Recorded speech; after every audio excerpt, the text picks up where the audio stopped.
saw this scene, obviously I knew there was going to be more to it, but my first reaction was, you kiss your son like that? Meet Sara and Samantha. Two cousins obsessed with exploring the vast pop culture landscape, one recommendation at a time. In each episode, one clueless cousin shares real-time reactions as they navigate the twists and turns of a pop culture topic selected by the other. From travel to movies, Little Debbie's to trashy novels. Get ready to eavesdrop on the candid reactions and dynamic conversations you can only have with family. This is Foreign and Familiar. Welcome to Foreign and Familiar. I am Samantha. And I'm Sara. Sara, love seeing your face. Obviously, I say it every single episode, but today is Friday, so it's extra wonderful of a sign that we made it. We made it through the end of this week. We sure did. End of the week. Summer's coming to a close. Our season is coming to a close. So we are just checking off the boxes left and right. It feels great. Speaking of school, Sara, you go back super soon here. What are you teaching this year? So this year I'm teaching 5th grade reading and writing. And actually I was working a little bit on our pacing guide before we got on, Sam. So that's just essentially a guide that says these are all of the key components that we need to teach. This is how much time every day should be dedicated to it, how much time each week. What books are you having the kids read? This is a hard one for me, and I'm ashamed to admit it. We're reading the book Hatchet, and I absolutely despise that book. Of course, Is that the cover with a boy facing profile and one facing forward? And who's the author of that? Gary Paulson. I've never read it. I'm interested in why you're choosing it if you hate the book.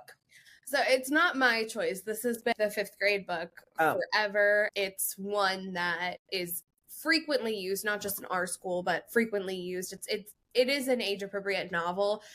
I read it when I was in like 5th or 6th grade, and it's the premise, you are not missing much. Essentially, the story is this boy, Brian, is on a private plane that crashes somewhere in like Canada, and the pilot dies. He survives, and he has to kind of make it on his own in the wilderness until he's rescued. And the entire book is just him doing stuff and then throwing up. That is the entire plot. So, of course, I don't let any of my disgust of the book show when I'm teaching it. I mask that very well, but I do not enjoy that book at all. So kind of Lord of the Flies-esque? With a lot of vomiting. A lot of vomiting. When I was in 5th grade, I think they separated the reading by gender, which is weird, but that's lank for you. We read Island of the Blue Dolphins in 5th grade. Mm-hmm. And that was the first book that ever made me cry. And then I think the boys did read Hatchet. I think that they did. But what is it with all these American male authors that are obsessed with airplanes going down and people surviving? It goes all the way back to our Facebook or our face-off discussion where men think they could land a plane. I genuinely believe that men think that they could survive in the woods. I will say the kids, male and female, they all enjoy the book. They all talk about it. They really have a great time. We're doing a lot of experimenting with AI this year, which I'm super excited about. I know people have mixed feelings about it. And one of the AI tools that we're using is like an immersive Hatchet experience where you can have a conversation with the main character and kind of talk through what's going on. I think that there are much better novels out there. Clearly, I am in the minority because lots of teachers everywhere use this novel. The kids always really enjoy it. It does get some reluctant readers to read, so I appreciate it for what it is, but it is one that I will be getting through as fast as possible. I do also want to add, Sam, because I know that you were just kind of introduced to the Wings of Fire world, that I do have a couple Wings of Fire books ready to go for some small groups and some book clubs. So we might be diving into that this year too. The less that we say about Wings of Fire, the better. We have got to jump into today's packed episode. As we know, podcasting is always sweeter with a snack. And to correct something that we have been saying, we keep telling in our previous episodes, we keep saying, oh my gosh, we're running out of Little Debbie's. We're running out of Little Debbie's. I don't know, Sara, but I feel like all of a sudden we just locked in and unearthed a treasure chest of extra Little Debbie's that had just escaped us. So now I think we're on a really good roll. Yeah, for sure. I think in our panic, we were forced to really sit down and look at what was available, and we did discover quite a few that we have not touched. So I'm super excited that we still have some snacks to try. So Sara, what are we reviewing today? So today we are talking about the iced honey bun. We did a review of just the regular honey bun in a previous episode. This is the iced honey bun, which is a soft pastry with a touch of honey and cinnamon topped with a white icing.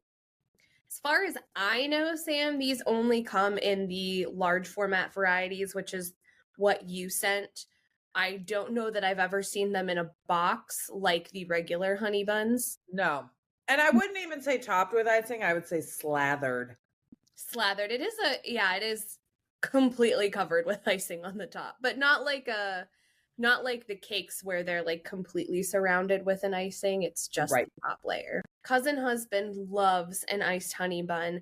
This is one of his go-to gas station treats. This was something that was familiar to me, but it's not chocolate, so it's never my go-to. What were your thoughts? I had very, very high hopes for the iced honey bun.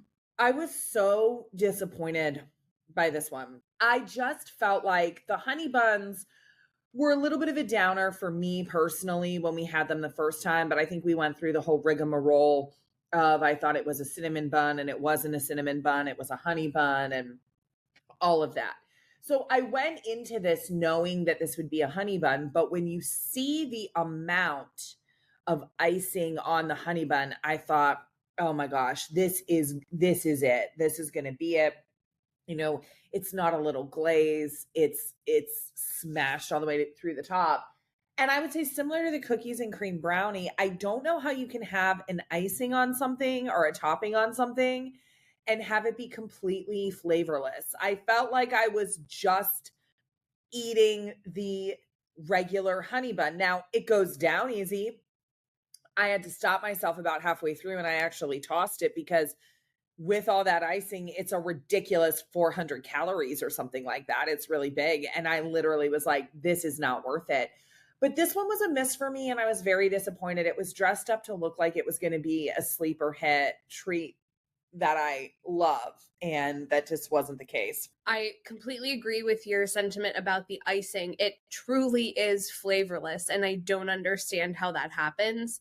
Well, and also in relation to how that happens with how much of it is on it. That's what's weird. Right. Because it is, if it were a very thin layer, I would understand, but it is completely covered in a flavorless icing. We'll never know. Mysteries of the universe that we cannot unravel in this moment because we have I keep saying it, but this episode and the topic of this episode is one that I have wanted us to do since we started this podcast a couple years ago. And surprisingly, the one that I have prepared nothing for because I'm so intimately aware with the topic that I could recite the movie. We'll save it for our family listeners, but from beginning to end is how many times I have seen it. So today we are talking about the 1995 cult comedy classic Tommy Boy with Chris Farley and David Spade.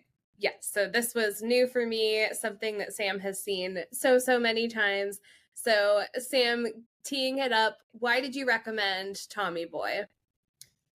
So many reasons. I would say in our branch of the Flynn family, Tommy Boy is the foundation in which my childhood was built on. It came out, I was maybe 9-10 years old. I have older siblings and I really loved Chris Farley very, very deeply. And it's weird to say because I was so young when he passed, but he kind of came up with this Adam Sandler, David Spade, Norm Macdonald. All of these guys were on SNL, and this was a movie offshoot of SNL. So I don't know that SNL does it that much anymore, but they used to really go into theatrical movies. So a great example of this a little bit later was Night at the Roxbury. Have you seen those guys, Night at the Roxbury? Yes. Where it's them, headbanging in the club. There's an entire movie, Night at the Roxbury, right? There was The Ladies' Man with Tim Robbins. And I think what we had found when SNL started moving some of these skits into longer, full-length feature films, I think what we found out was, hey, this is really great for 5 minutes. 90 minutes, it does not work. That being said, Tommy Boy is not a extension of a skit. However, it was the primary starring vehicle for Chris Farley, who was the breakout star at the time. It included David Spade, who was his best friend in real life and was on SNL as well. And so I thought that you would like it because, number one, I just think that you would like the humor. But number two, you could make any Tommy Boy reference in any context for anything. And every single person in my 6-member family will absolutely know that that's what you're referencing and hit you back with another one. So I just wanted to share that with you. I appreciate that. Cousin Husband and I also have another friend who Tommy Boy is his absolute favorite movie, and he's been bugging me specifically for years to watch it. So he was thrilled that I finally broke down and watched. I would also say it's my favorite comedy of all time. And I think Really? it's, as we start going through, it's just a mix of stupid humor, fun humor, but the physical comedy. So I went and rewatched this with Eric. It's back in theaters for its 30th anniversary. It was the first time he had seen it too. But what really had struck me about it on this watch around is just the physical comedy and just how funny Chris Farley is. So I would definitely agree with that. But before we dive into all of that, any other cultural notes that our listeners need to know before we discuss Tommy Boy? I think you just have to remember that these guys were the hottest things in comedy on the scene right now. So we've seen kind of since then Will Ferrell go from SNL to really become this full slapstick movie star, right? Pete Davidson, maybe Bowen Yang is pretty popular right now. He's got Las Culturistas. I don't know that he's really carrying vehicles, but they were incredibly popular at the time. Chris Farley and David Spade were best friends in real life. I would say it's very nice to hear David Spade now still talk so positively about him. And there was a second movie that was not in conjunction with this, but it was similar. It kind of came off the heels of this, called Black Sheep, that stars these two again. Tommy Boy is by far the superior offering, and we will kind of go into some of the differences on that. But it was just a cultural moment in time. Chris Farley passed away shortly after this. There was a movie that came out, Beverly Hills Ninja, which is more of him just bumbling around and being a ninja, that came out posthumously after he passed. It's become a cult classic. It was not very positively reviewed at the time, but now I think people look back on it very fondly. From a family cultural note perspective, Sara, and I don't know that you are aware of this, but Cousin Husband's mom and I were very close. She was my paternal aunt. And when I was very young, I would say in high school or in my early 20s, we would always have this thing where we would rate men based on food and how much we would want to eat the food, right? So, for example, Idris Elba would be a brownie with ice cream and syrup on it, and I will take one of those all the time, and that's fantastic. Whereas Josh Hartnett for me would be a Triscuit that I would never really want to eat. Could be good with other things on it and could be good as part of a wider array or a spread, but I would never eat a box of Triscuits on my own. So as you can see, you're laughing right now. I mean, this ranking was into the halls of history. And so where we never settled on, even before her untimely passing, and I was really thinking about this a lot when I was rewatching it, is we could never agree on David Spade. I always felt like David Spade was microwave popcorn. I can eat a lot of it. It's good company. You enjoy when you're eating popcorn. I mean, I don't know anybody that's like, have you ever heard anybody say that they don't like popcorn? No, I love popcorn. I would eat popcorn every day if I could. Right? You had it at your wedding, right? Like those were your gifts. Yes. So I was always, he is microwave popcorn. I really still enjoy I enjoy David Spade so much. He's one of the few people that makes me literally laugh out loud. Cousin husband's mom was so insistent that he was an oyster cracker, that he was bland. You put them in soup and you're like, whatever, I guess there's a little bit of a crunch here, that you wouldn't eat an oyster cracker on an airplane if they served it to you. And that is the one outlying piece of lore that we never got settled before she passed, that I think she's probably getting a kick out of now that I'm bringing it up. But I stand by it. I think he's microwave popcorn. I don't know, Sara, you're new to this entire scheme of things. This is a very deep cut I'm bringing back up, but do you have a side on what you think with David Spade in particular?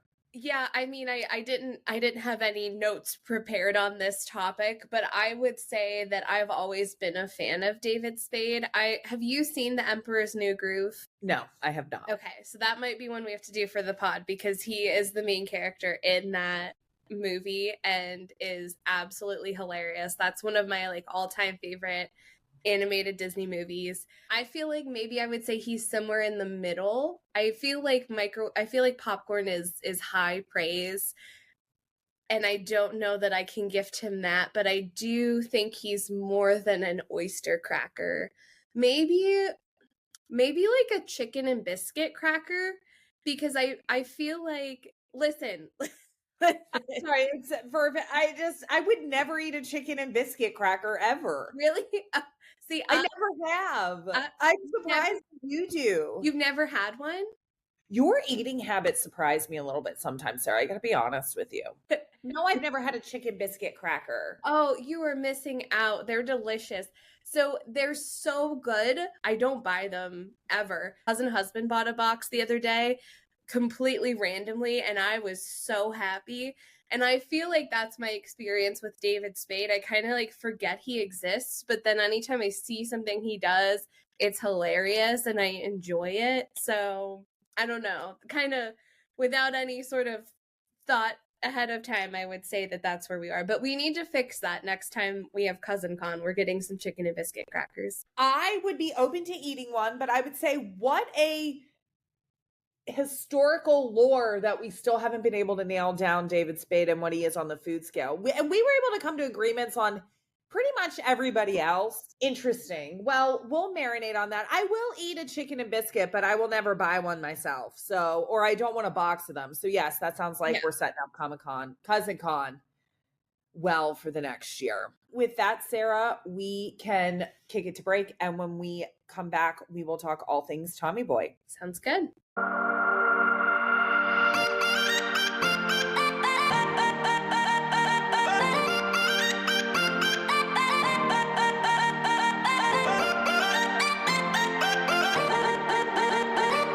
All right, we are back from break. We are ready to talk all things Tommy Boy. The movie starts, we get a little peek into Tommy as a kid. He is kind of running late for school. He's chasing the bus. And really the main part of that scene, I think, is we're just introduced to the phrase, holy shnikes, which he uses throughout the rest of the movie. And you get a little Richard riding the bike by Tommy when he's running. And you set up the dynamic that it's going to be antagonistic right from the jump. So we cut to present day. Tommy is running late for his history exam at Marquette University in Milwaukee. Sara, I have been to Marquette. It is at 82 miles from Chicago. That's one of the things that I do like about these guys, that I really did like about Chris Farley, is he was Chicago-based comedian. He came up through Second City. His family here was all really present, and he's a big alum of the scene, but it's very Midwestern. All of the things that he was doing was very Midwestern. So it was nice to see him in Marquette. Also, I would say real quick, Sarah, the fact that Kevin Farley was on this pod before his brother Chris is kind of insane. I don't know if it's a crime that we talked about Kevin before Chris, but I think that this is we've always kind of kept track throughout the pod of how many times people have been a topic of discussion or how many times we've had these repeats. And I think one of the things I've noticed is we had two movies that were filmed right around like 1986, 1987. We have now two movies from 1995, Clueless and Tommy Boy, and we've had two Farleys this season. So we are just kind of doubling up all over the place. We're not like other girls. We're not like other girls. So Run-In, he's late to his exam that he expertly puts in when it says who signed the Declaration of Independence largest, and he's all nervous and he can't figure it out. And then he realizes the answer is Herbie Hancock, and so he puts that right in there. Everybody knows that. John Hancock. It's Herbie Hancock. Like, they pay it off later in the movie. So the exposition comes, he gets a D+ in the class. You think that he's going to be distraught. And again, it just swerves and he's like, oh my God, I passed. He's doing cartwheels down the hallway. Now that he has graduated college. After 7 years. You know, a lot of people go to college for 7 years. It's true. They're called doctors. So he's going back to Sandusky, Ohio, where he will have a job at Callahan Auto Parts. Hashtag original Nepo baby, but what can we do about it? Sam, one of the things that I really enjoyed about this movie early on is I felt like it kind of fit the mold in some ways, that he was kind of this buffoonish type character. Midwestern, salt of the earth guy. Yeah, but where I felt like it broke the mold is that his relationship with his dad was quite different than what I was expecting and the direction I thought them to go. I thought it would be more of a, I'm disappointed in you, you'll never amount to anything. And his dad is just so proud of his son for graduating, for coming to take over. He's so happy he's there.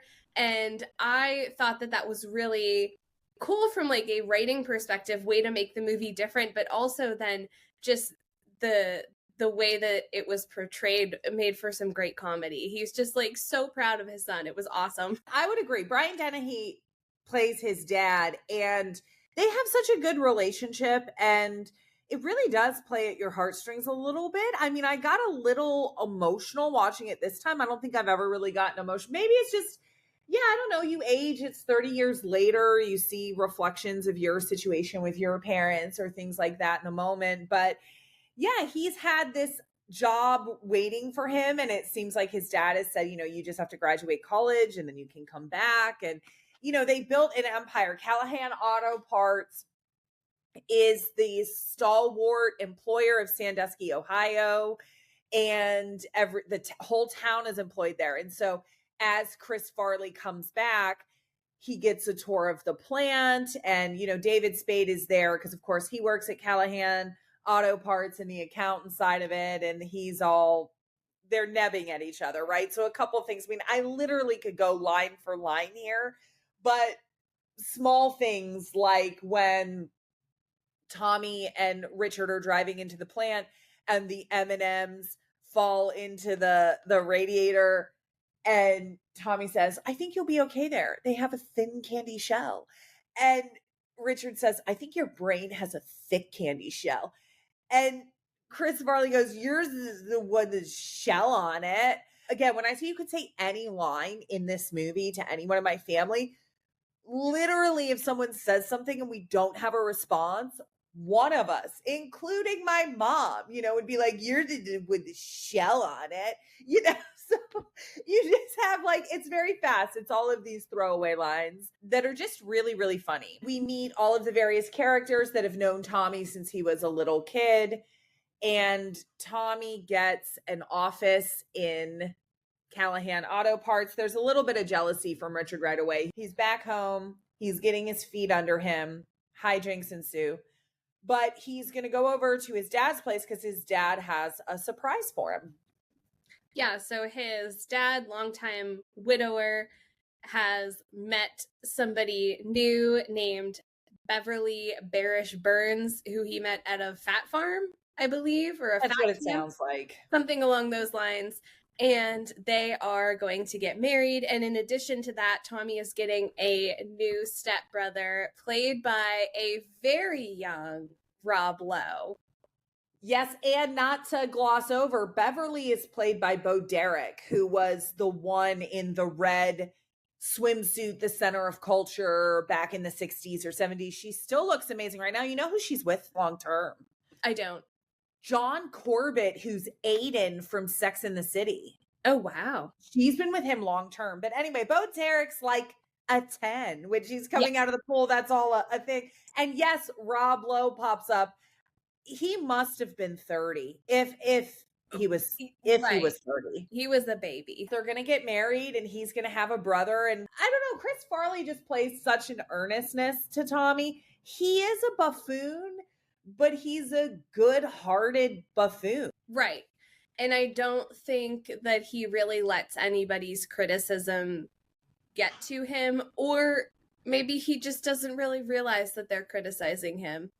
I'm not sure which one it is, but I don't ever really feel like we get the, oh, you're right, I'm just a fat, stupid, blah, blah, blah. Like, there, in a lot of comedy movies, there's, Paul Blart, for example. Yeah, there's a moment where the character kind of admits that, yes, they're aware, even though they've kind of been playing it off like they weren't, they're aware of all of their shortcomings, and they're still, trying their best. And I don't know that we quite get that from Tommy. He's quite determined throughout the movie to do the best that he can, but I don't know that we ever get the, yes, I acknowledge all of my shortcomings kind of.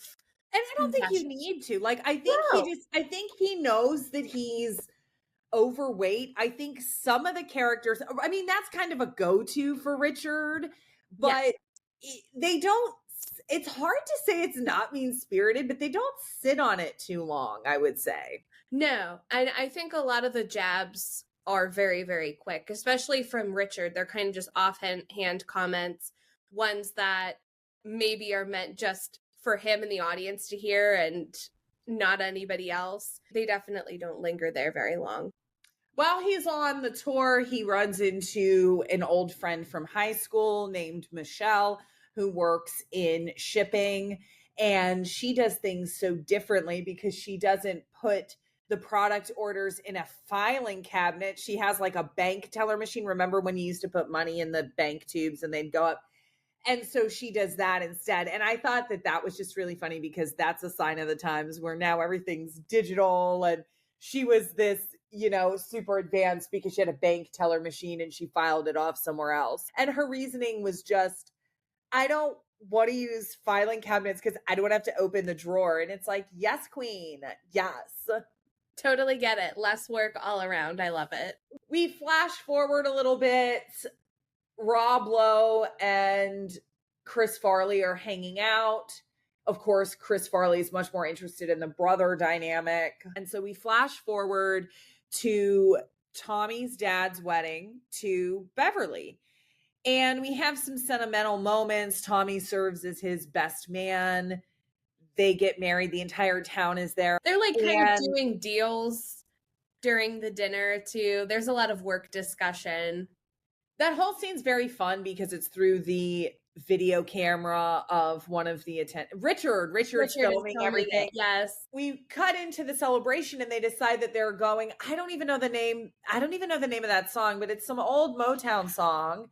Mm-hmm. And Brian Dennehy gets up on stage and he's like, I'm going to need you, Tommy boy, come up here. And so they start going into this synchronized dance. And this is where you start to see some of Chris Farley's absolute physical comedy. He does cartwheels and he's dancing around. I thought that scene was so fun. I loved it. It's breakdancing without breakdancing, I guess, is kind of the vibe that he's giving. But during that whole performance, his dad does have a heart attack and pass away. leaving everything to Beverly, Tommy, and kind of a mess to figure out what is going to happen to Callahan Auto with his passing. He was also working to get a new division of brake pads, and that requires Tommy to step in. He's got to deal with the bank. He's got to deal with running the company, and he's a little bit in over his head. Right. So he essentially sets off on this cross-country road trip to try to make as many sales as possible, keep the company running. And of course, that means bringing Richard with him, because Tommy, for all of his enthusiasm love and enthusiasm, has no idea what he's doing. And Richard is, what would we say? Is Richard an accountant? Is that what we would say his role is? Yes. Yeah, he's an accountant. So he has all of the financial understanding to kind of help Tommy on the trip. And I think he probably feels a little bit of just responsibility. Big Tom obviously had an impact on him, and he probably thinks like, man, this guy is going to run this company into the ground. Maybe if I'm there, it might not go as quickly. Well, I think he's a little reluctant. So how they get there, they're all sitting around the table, and you have the little cutoff with the old woman who's like, horse shaking in their little asses and their skirts. You know, all this stuff. Again, like, there are just so many. And Rob was like, I'm sorry, what was that? Like, and then he's like, I like her idea. Let's have the horse come in. Right. So it's all of these things. Tommy says, I'll jump in and do it, and Richard can help me. And then David Spade's like, I don't think anyone can help baby Huey out on the road here. There's no way. But of course, they end up getting ready to take this huge trip. The tables are set. We have these two on the road trying to sell 500,000 brake pads to keep Callahan Auto Parts afloat. And we will get into the specifics of the wild road trip when we come back.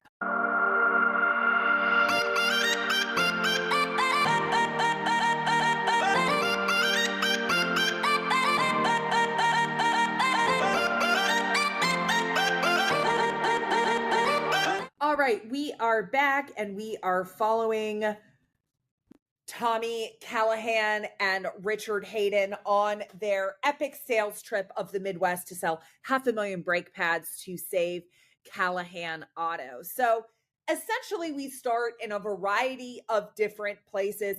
These two in a car on a road trip is essentially what the majority of the movie is. And I don't know about you, Sara, but I make it a reality show and run it 24/7. The laughs never stop. I was actually thinking while I was watching this, I was laughing at all of the funny things that were happening. I was thinking about planes, trains, and automobiles. Road trip comedies, I think, are something that I just really, really enjoy. And of course, those are two that are done super, super well. That might be something we can explore for next season in the pod and see what other road trip comedies we might enjoy. But I was definitely taking note of that. Have you seen Road Trip with Tom Green and Breckin Meyer? No, but I was actually looking at that one when I was kind of going through this. So we can definitely add that one to the lineup. Tommy has a lot of trouble finding his sales style because while he is a big lovable goof to us, for a lot of salesmen who were used to dealing with a much more seasoned and professionally established Brian Dennehy and all of the uncertainty that comes with the loss of a figurehead of a company, they're reluctant, right? And so Richard tries to give Tommy a little pep talk and says, we don't take no for an answer. And we cut to a quick montage of all these people saying no, and Tommy saying immediately, well, thanks so much for your time, and he gets up and he walks out the door. What I really love about Tommy Boy and where I feel like they really shine is there's just the antagonism between the two characters. Again, it can be very pointed. I don't think on a rewatch I felt that the jokes were cruel or of a certain time. I think it's ribbing. Yeah, there's a little bit on his weight or whatever, but clearly these guys have an antagonistic relationship. We end up getting, I think, one of the funniest parts of the movie when Tommy is determined to get this sale and really is excited. The salesman has model cars on his desk, so collectible little miniature cars. Richard takes the lead. Tommy decides that he's going to try to illustrate what happens when you use Callahan Auto's brake pads versus what happens when you use the other guy's brake pads. And Sara, I think I should just play the clip. Let's say you're driving along the road with your family, and you're driving along, la-li-la, woo. And then all of a sudden, there's a truck tire in the middle of the road, and you hit the brakes. Whoa, that was close. Now let's see what happens when you're driving with the other guy's brake pads. You're driving along, and all of a sudden the kids are yelling from the back seat, I gotta go to the bathroom, Daddy. Not now, damn it. Truck tire. I can't stop. Help! There's a cliff. And your family's screaming, oh my God, we're burning alive! No, I can't feel my legs! In comes a meat wagon! Wee, wee, wee. And the medic gets out and says, oh my God! New guy's in the corner puking his guts out. All because you want to save a couple extra pennies. I laughed so hard during this scene. It just kept escalating and kept going and going and going, and it was so fun. Like, when everything was on fire, I was dying. Oh, it's so funny. They leave. Richard, of course, tells him off.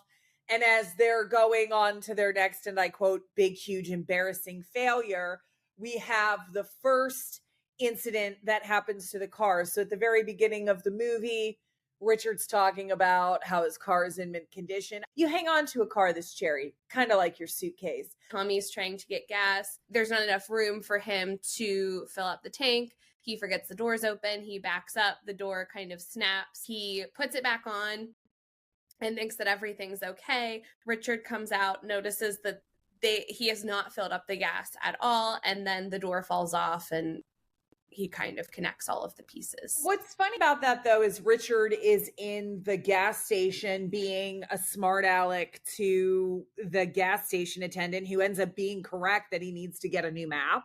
But you see Tommy in the background trying to fix the door. And that is another big moment of Chris Farley's physical comedy, where he's holding onto the door and like shaking his head. This movie's really kind of tailored. Obviously, it's a Chris Farley vehicle, but it's really tailored to his strengths. We cut back to Sandusky, where there's a company picnic. Michelle, the love interest who's still working in shipping, she turns and she looks and she finds Beverly and her son, Tommy's stepmother and stepbrother. She finds them in a little bit of an interesting situation. They are making out. They're kissing, which I had to laugh, Sam, because when we watched Face Off, I think one of our reactions to one of the scenes was, you kiss your brother like that? And so that just kind of lives in my head. And when I saw this scene, obviously I knew there was going to be more to it, but my first reaction was, you kiss your son like that? Well, what we find out is they are actually married. They were running a long con on Big Tom Callahan. And as Rob Lowe says, as he charmingly pees on an electric fence and gets shocked on it, that this worked out better than they could have ever hoped, because he thought it would be years until she could bleed him dry. But he died at the wedding after they were married. The plan for them is to disassemble Callahan Auto Parts, make the money, and move on. But they're counting on Tommy to fail, because waiting in the wings is Zelinsky, played by another Chicago Second City SNL alum, Dan Aykroyd, who is Zelinsky, king of auto parts. He makes auto parts for the working American man because that's who he is and that's who he cares about. Right. Highly loved by all. He is kind of waiting just to buy the company out. And again, everything is kind of riding on Tommy being successful or failing, and Zelinsky and Beverly kind of getting what they want. Richard and Tommy end up really antagonizing each other and getting into it very, very hard. We come to a physical altercation with them outside of the prehistoric forest. in which they decide that they're just gonna go at each other. What's so funny is Tommy's kind of rooted in, give me the best shot you got. You're a little, and Richard's just hauling off on him. And Tommy's crap talking him like, if I wanted a kiss, I'd talk to your mother. David Spade ups the ante and completely smashes him across the face with a 2x4. We end up going into the restaurant where they are, and we have the infamous scene where Chris Farley is pointing out the part of his face that hurts. Right, which doesn't have a mark. You can't see anything at all. I thought I hit you in the shoulder. The waitress comes over and immediately says, what happened to your face? They are trying to order food. Tommy really wants chicken wings. She tells him kitchen's closed. He asks her if it's really closed. She says, let me check. Yep, it's really closed. And so he goes on this diatribe where, again, he uses props. He uses the dinner rolls to describe why he's a bad salesman. And I think this is another one that you just have to play because I will not do it justice. Let me tell you why I suck as a salesman. Let's say I go into some guy's office. Let's say he's even remotely interested in buying something. Well, then I get all excited. I'm like, Jojo, the idiot circus boy with a pretty new pet. The pet is my possible sale. Oh, my pretty little pet. I love you. So I stroke it, and I pet it, and I massage it. Yeah, I love it. I love my little naughty pet. You're naughty. And then I take my naughty pet and I go. Oh! I killed it! I killed my sale. That's when I blow it. I could watch an entire movie of just Chris Farley using props to explain things. It was amazing. He goes through this whole explanation using the dinner rolls, and the waitress then says, you know what, let me see if I can get the cook to turn the fryer on and we'll make you some chicken wings. At that point, Richard says, Tommy, you basically did a sales pitch. You convinced her to do what you wanted. You need to figure out how to do that when we are selling brake pads. And so this is kind of the big revelation that they have of how they can finally make this work. It's a good lesson in life in general. You have to be yourself, your authenticity, your transparency. We gear up to the big scene where Tommy makes his first sale. He starts talking to this man, and this man says, I like your products. I like your pricing. I like everything about it. However, you don't have a guarantee on the box, and my customers need to see a guarantee on the box. They have to know that if there's something wrong, that there's a guarantee on the box. And if you can't change your packaging, and if you can't do that, I don't care how much I like your product, I cannot carry it on shelves. And Sara, in a sea of all of these things that I'm laughing about and all of these things that I'm talking about, this dialogue that Chris Farley does about the guarantee fairy is my favorite. Here's the way I see it, Ted. Guy puts a fancy guarantee in a box because he wants you to feel all warm and toasty inside. You figure you put that little box under your pillow at night, the guarantee fairy might come by and leave a quarter. Am I right, Ted? The point is, how do you know the fairy isn't a crazy glue sniffer? Building model airplanes, says the little fairy. Well, we're not buying it. He sneaks into your house once, that's all it takes. Next thing you know, there's money missing off the dresser and your daughter's knocked up. I've seen it 100 times. But for now, for your customer's sake, for your daughter's sake, you might want to think about buying a quality product from me. Okay, I'll buy from you. Oh, that's... What? He is able to make his first successful sale, being himself, using these really wild stories to make the point, and that sets them on a path of success for a while where they are able to continue making some sales.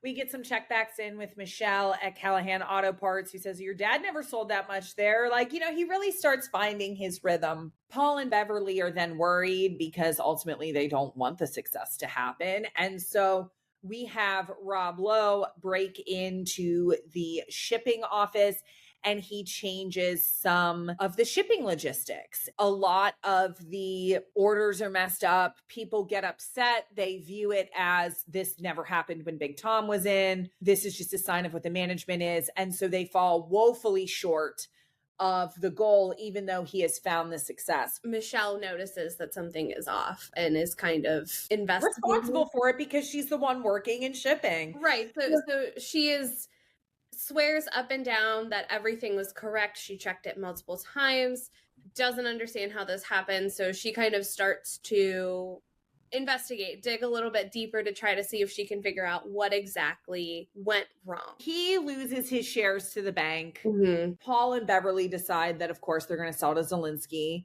And everybody's going to Chicago, holler, Chi-Town, to make the deal finalized. Chris Farley and David Spade say, well, there's nothing we can do. And of course, Chris Farley comes up with the idea, well, why don't we go? Why don't we just see if we can push our way into the meeting anyway? If we fail, they're going to sell it and they're going to close the plant anyhow. So what does it matter? So we get this really funny scene where they are deadheading and acting like flight attendants. Yes, so David Spade is doing the pre-flight announcements, the safety tutorials, and of course, just using it as an opportunity to make Tommy do really ridiculous things as he is kind of acting them out for the passengers. They change in the airplane bathroom, again, talking about the physical comedy. Tommy is trying to change in a very small space. He is knocking things off the wall. He's getting stuck. They get to Chicago. He and Richard kind of realize that Zelensky is a different person on camera than he is off camera. Very business-minded, money-minded. And so they realize that if they can get him in front of a camera, he's going to have to live up to that part. And they might be able to get what they want. And so Tommy initially enters the building, accidentally portrays himself as a bank robber because he's just trying to look for Zelensky. He goes into the bank and just says, hey, everybody. And they all drop. The cops slide their guns over. And then the news is there. They greatly exaggerate the story, at which point Tommy then kind of put this plan together. He uses the road flares, pretends it's a bomb, goes back in as the bank robber. The news is all there. And so they are able to have Zelensky purchase the brake pads on camera. And he says, this company is going to be mine, so it doesn't matter. Again, when I'm talking about the throwaway lines that everyone in my family can say and does, whenever there is something, I don't want to say all the time, but every once in a while we get a well-placed, there's an accomplishment or there's something that happens. Someone will write back in all caps with like periods in between every single word. Tommy just sold 500,000 brake pads, that I held out cheering. After the celebration, the cops come in and they inform everybody that Beverly is married to Paul. Therefore, her marriage to Big Tom Callahan was never legal. And so all of her shares belong to Tommy Boy because she was already married. And so Tommy has control of the company. He has just sold the 500,000 brake pads to Zelensky. And he tells Zelensky, I'm not going to sell to you. We're keeping the plant open. Tommy returns to Sandusky. The town is saved. Him and Michelle are dating. He gives a nice rally and tells everybody. It's really actually a very nice moment. You see the growth. He kind of steps into it. He talks to his dad and says how much he misses it. And like, that's where I just got a little bit, I would say, choked up at the end. There's just a lot of heart in Tommy Boy. It's really good. I think it holds up. Like, I was glad that I rewatched it. I agree. It was very much just Tommy loved his dad and this company that he built and what it did for the community, and he wanted to take care of it and all of those people. So I really liked that. We're celebrating the 30th anniversary of Tommy Boy this year, and while we were on break, I actually did a little bit of Googling. Sandusky, Ohio, for the first time since the movie has been out, in honor of the 30th anniversary, had a Tommy Boy screening, fan contests, a whole weekend that was devoted to Tommy Boy a little bit earlier this year. What's interesting, Sara, is this article that I found on NBC News was attended by a Kevin Farley. He's talking about his brother, Chris Farley. He lived a relatively short life, but he lived a great life. And I think it's nice to see people still remembering him after all this time, Kevin Farley said. It's just so nice to kind of see that this has moved into cult status. I used to have a client that had a location in Sandusky, Ohio. And so I have actually been to Sandusky a handful of times. And every time I would go, I would make the same joke to my family or on social media or stuff like that. I'm looking for Callahan Auto Parts. You can buy a Callahan Auto Parts shirt. I never have pulled the trigger on that, but that would definitely be something that I'm sure that there's so much merch that exists from this movie. It's hilarious. And I think, after this movie, then like I said, Black Sheep comes out a year or two later. Black Sheep is a political comedy. I just rewatched that one not that long ago. I don't think that holds up as well. I never liked Black Sheep as much as Tommy Boy because the David Spade and Chris Farley characters are friends the whole time. And so I just like it better when they're ribbing on each other. It doesn't work quite the same. And I think like some parallel descriptions or discussions of it. Christoph Waltz, have you seen Inglourious Basterds? I haven't, but I'm familiar with Christoph Waltz. Oh my gosh. Okay, so we already have an entire season 5. I know. He plays, and he won the Academy Award as he should. He plays Hans Landa in Inglourious Basterds, and he plays the villain in that movie. And then in the next movie that Tarantino did, Django Unchained, Christoph Waltz is in again, and he plays as equally of a large part, but he plays a good guy, and it just doesn't hit the same because sometimes you just get locked into what the dynamic is. I would say Amy Poehler and Tina Fey are somewhat similar in that sense. And I just went and saw them not that long ago, but for the beginning of their career, it was always Tina Fey was the responsible one and Amy Poehler was always kind of playing the trash bag. And I don't know if you saw the movie Sisters with the two of them, but it's swapped where Amy Poehler is the really responsible one and Tina Fey is kind of the trash bag. And so sometimes it's just hard, like your mind gets set into a certain way. So I would not recommend Black Sheep. I don't think that that's one that we can take up an episode on. However, if you see it around, it might be worth checking out for you. Got it. Let's close it out. Sara, now being into Tommy Boy and seeing the myth behind the legend, would you recommend it to somebody else? Absolutely. This is one that I feel a little bit embarrassed that it took me this long to see. I think I had the same reaction to Clueless. I know my dad is a huge Chris Farley fan. We were talking the whole time I was watching. I will definitely recommend it to tons of people. I think it's totally worth a watch. It's dumb humor. Yeah. And I think what Eric said when he walked out of the theater is there's nothing subtle about the humor in this movie. Like they play the gags, but it works. Again, it's not toilet humor. I'm really not a fan of toilet humor. Mm-hmm. It's not anything too crass. I don't think humor always has to be smart. I just think it has to be funny. And I think Chris Farley had this good mix of the physical comedy. When we talk about, even Blades of Glory, our favorite parts on Blades of Glory was the stupid stuff, like when they were walking on the ice skates across the street, or when they scream snowflake because they just hit the mascot with all this stupid stuff. So let's rate it and compare it to a Little Debbie snack cake. Sara, what do you got? I am going to pick a brownie because we all know how much I love the brownies. I'm actually going to pick the turtle brownie because I feel like that one was excellent. There were absolutely no complaints about it. I really enjoyed it, but it was a little bit of a deep cut with all of the love that I give to the brownie lineup. I'm not sure how that one was one that it took us, I think, quite a bit to kind of find. It was one that we were digging around. What are some deeper cuts that we could possibly taste? And in truth, I don't know that it's a deep cut. I think it was just one that has fallen out of Little Debbie's regular rotation, but it is definitely worth a try. So I'm going to go with the turtle brownie for this one. What about you?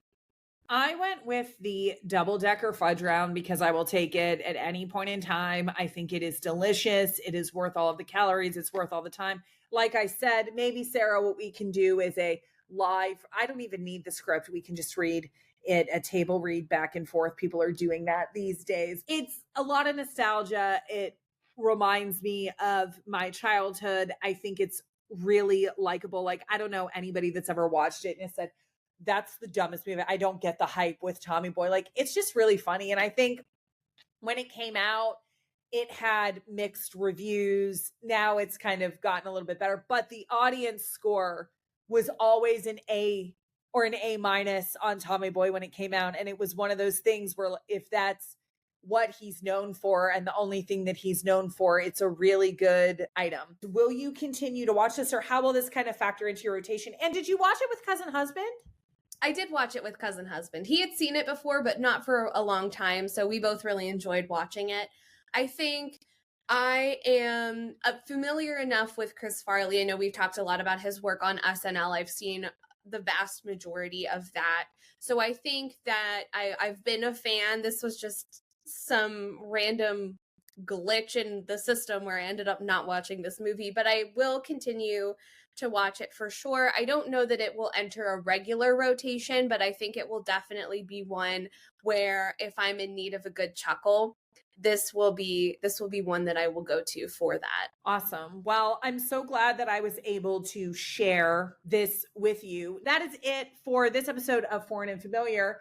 If you have any thoughts, questions, feelings on Tommy Boy, make sure to email us at foreignfamiliarpod@gmail.com, Instagram @FoFamPod. And Sarah, again, let's plug the YouTube channel. You've done such great work on it. Yeah, come find us on YouTube as well. We do have all of our full-length episodes available there to listen to. And we also have a ton of shorts, more than what we post on our Instagram. So come see our faces, some of our favorite moments from the episode, some of the moments that just didn't quite make the cut into the episode. Sara has done all of that on her own accord. She felt very strongly about getting our presence up on YouTube, and we're crushing it over on YouTube. Sara, thank you for stewarding this podcast and helping it reach its max potential. I love you so much. I love you too. I think we have definitely hit our stride this season and kind of divvying out